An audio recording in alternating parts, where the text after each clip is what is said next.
January 26th marked the start of the 45th annual Kuskokwim 300 Sled Dog Race.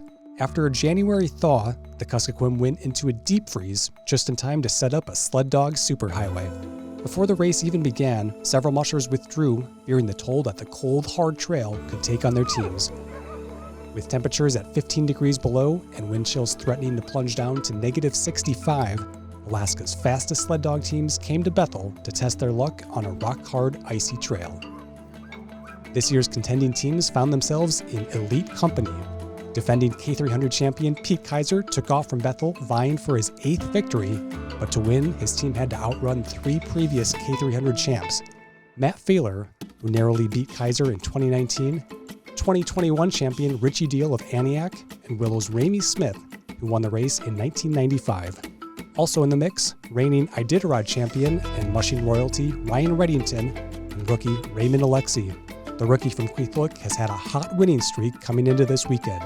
He's won all 10 races he's entered over the past 2 years. As 23 teams raced into the frigid night, mushers kept the pace flaming hot. First-time K300 competitor Ryan Redington was the first musher to make it to Kuskokwim, completing the first leg of the race in just under 4 hours. For the first 100 miles, it looked like it could be anyone's race as the teams began to space out their mandatory 6 hours of rest between checkpoints.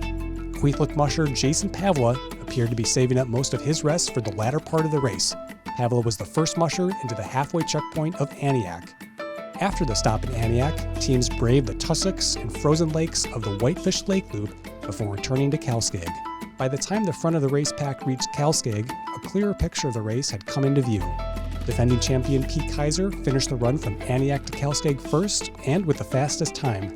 But just behind him was Matt Failer, chasing his second title after coming in second place to Kaiser the past 2 years.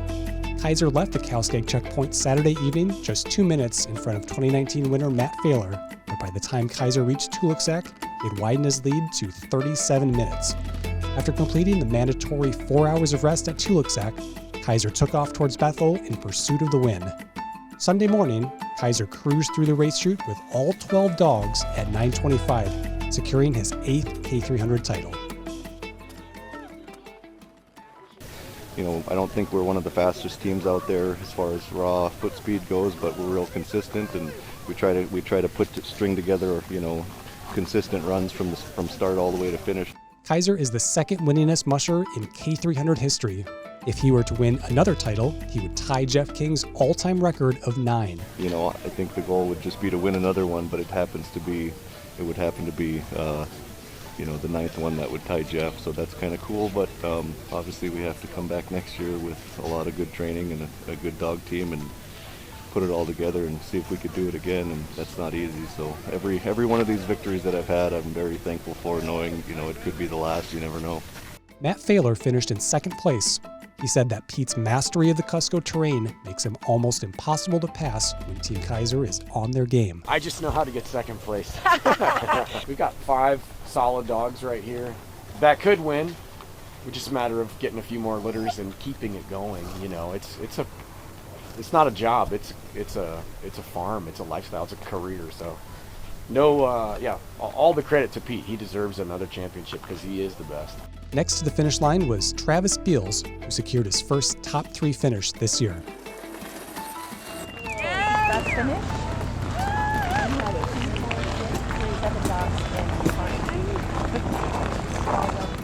For both humans and dogs alike, this year's trail took a toll. 5 mushers scratched, citing injuries to themselves and to their team. First to scratch was John Snyder, whose team experienced frostbite in the first half of the race. Rookie Raymond Alexi also chose to pull out of the race to protect his dog's health, along with Dave Turner. Musher Josh McNeil called it quits after injuring his shoulder when he fell on the ice. Competitors in the Akiak Dash also reported injuries sustained from the cold. 5th place Akiak Dash finisher Byron Pasitnik Sr. of Akiachuk powered through the pain after taking a hard spill on the ice and hurting his shoulder about an hour into the race. I crashed. I think I broke my collarbone or my shoulder. Shoveler Wassily Jr., a 16-year-old rookie from Akiachuk, narrowly beat mushing veteran Mike Williams Jr. of Akiak. Williams had to carry one of his dogs to the finish line in the sled after the dog sustained a muscle strain on the trail. This year's race was one of the coldest and fastest in years. The 2024 K300 saw some of the most competitive sled dog racing in all of the sport, across a course that takes multiple challenging forms. But over a weekend of racing, we saw that regardless of whatever curveballs the Kuskokwim throws, to succeed in this race, you'll need rock-solid dogs, lots of endurance, and a bit of luck if you're to make it from Bethel to Aniak and back.